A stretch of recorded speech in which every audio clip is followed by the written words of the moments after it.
पहले तो उन्होंने स्थापित करने की कोशिश की कि वो लड़की भाग गई। उत्तराखंड की अस्मिता से सरकार खेल रही है। लेकिन निश्चित रूप में वीआईपी था, उस वीआईपी को सरकार बचा रही है। सरकार के नॉलेज में सब कुछ है, धामी जी के नॉलेज में सब कुछ है, भारतीय जनता पार्टी के विधायकों के नॉलेज में सब कुछ है, जिसको बचाया जा रहा है कि किसी वीआई को स्पेशल सर्विस देने के एवज पर मुझे बहुत दबाव बनाया जा रहा है। और उसने ये भी लिखा था उस चैट में कि मुझे यहाँ बहुत खतरा महसूस हो रहा है, मैं फोन पर बात नहीं कर पा रही हूँ, इसलिए चैट से बात करेंगे दोनों। ये भी था उस चैट में। मैं ये कह रहा हूँ कि वीआईपी जरूर था। सीबीआई की जांच हो तो इस शर्त के साथ हो कि सुप्रीम कोर्ट के किसी माननीय न्यायाधीश की अध्यक्षता में सीबीआई जांच हो, कि वो कौन लोग थे कि जो कोर्ट में इसका विरोध कर रहे थे कि सीबीआई जांच नहीं होनी चाहिए। एसआईटी ने ठीक इसके विपरीत काम किया, सबूतों को नष्ट किया और आरोपियों को बचाया। पुलिस विभाग के द्वारा जो स्पष्टीकरण आए हैं अंकिता भंडारी हत्याकांड में, उन स्पष्टीकरणों के बाद तमाम प्रश्न खड़े होते हैं और मेरे मन में था कि मैं इन प्रश्नों को लिख कर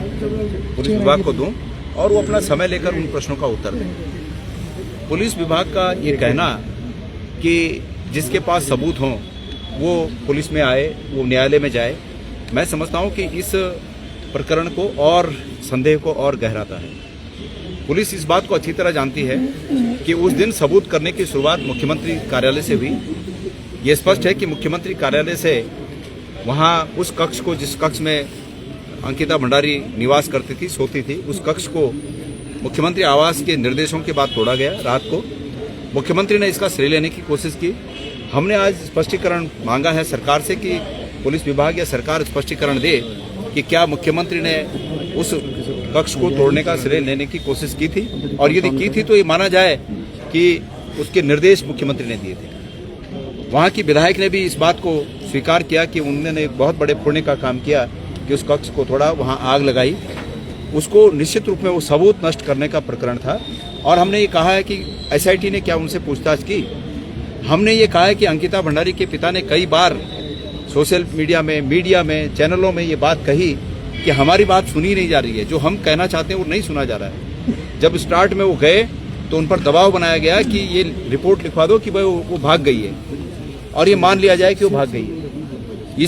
ये किसकी मंशा थी कि ये बात स्थापित हो जाए कि वो भाग गई है? हम ये जानना चाहते हैं। हम ये जानना चाहते हैं कि अंकिता भंडारी के पिता ने ये कहा है चैनल को कि भाई जो वीआईपी था चैट में, अंकिता के चैट में जो वीआईपी था, उसकी खोज नहीं की गई और स्पष्ट और मंत्रियों के द्वारा एक भ्रम फैलाने की कोशिश की गई, सरकार के द्वारा एक भ्रम फैलाने की कोशिश की गई, मुख्यमंत्री के द्वारा एक भ्रम फैलाने की कोशिश की गई, और जांच एजेंसी भी उसी पर मोहर लगा रही है कि वीआईपी कोई व्यक्ति नहीं था, वीआईपी एक कमरा था।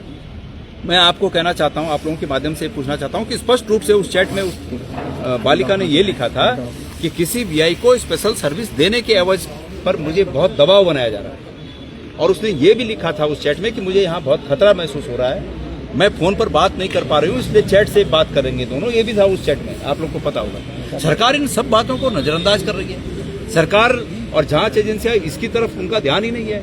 और विशुद्ध रूप से देखिए, मैं जिस व्यक्ति का नाम इस समय आया है या जिस व्यक्ति का नाम अंकिता की माता ने पहले लिया, यही वीआईपी थे। पर मैं ये कह रहा हूँ कि वीआईपी जरूर था, निश्चित रूप में वीआईपी था। ये बात शक से परे है, इस पर कोई शक नहीं है कि इस प्रकरण में कोई वीआईपी नहीं था। वीआईपी था, और जिसको आज तक सरकार बचाने की कोशिश कर रही है। भाई, इस देश में तमाम प्रकरणों की सीबीआई जांच हुई और हमारी मांग है कि सीबीआई की जांच भी सिर्फ सीबीआई की जांच नहीं, सीबीआई की जांच, अगर सीबीआई की जांच हो तो इस शर्त के साथ हो कि सुप्रीम कोर्ट के किसी माननीय न्यायाधीश की अध्यक्षता में सीबीआई जांच हो। और अगर सरकार पारदर्शी है तो सरकार सीबीआई की जांच को ऐसे अध्यक्ष की अध्यक्षता में कराए जिस पर कि हम लोग विश्वास व्यक्त कर सकें। हम कहें कि इन जजों के अध्यक्षता में ये सीबीआई की जांच हो, कराए ना। देश में इतने कांड अतीत में जब हुए, सीबीआई जांचें हुई, कोई बड़ी बात तो है नहीं कि सीबीआई क्यों नहीं करानी चाहिए।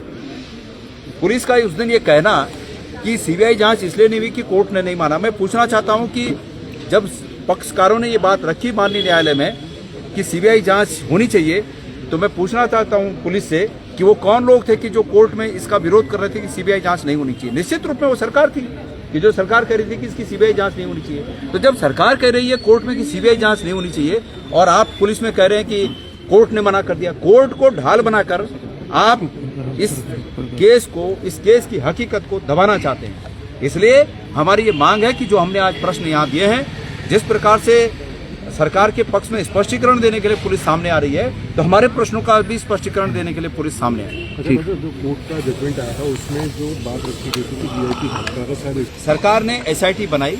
एसआईटी के दो काम थे।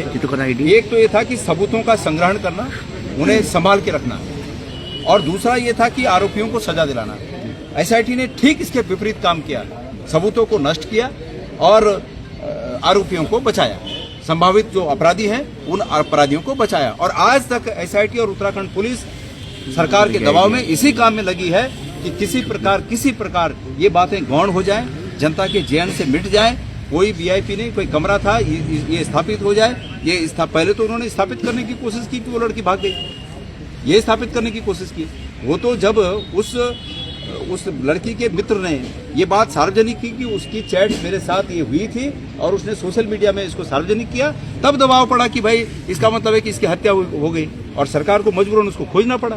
तो असलियत ये है कि इस लड़की की हत्या निश्चित रूप में उस तथाकथित वीआईपी के लिए की गई। अब वो वीआईपी कौन है, मैं ये नहीं कह रहा हूं कि जो आजकल सोशल मीडिया में चल रहा है, पूरे प्रदेश में छाया हुआ है। हम अंतिम रूप में इस बात को नहीं कहना चाहते, लेकिन हम इस बात को कहना चाहते हैं कि निश्चित रूप में वीआईपी था, उस वीआईपी को सरकार बचा रही है। सरकार के नॉलेज में सब कुछ है, धामी जी के नॉलेज में सब कुछ है, भारतीय जनता पार्टी के विधायकों के नॉलेज में सब कुछ है, जिसको बचाया जा रहा है, दबाया जा रहा है। और उन लोगों से पूछताछ न होना, पहले तो उनके नार्को टेस्ट होने चाहिए थे, लेकिन नहीं तो कम से कम पूछताछ होनी चाहिए। सरकार तो बेशर्मी की हद पर आ गई है और बेशर्मी की हद पर आकर उत्तराखंड की अस्मिता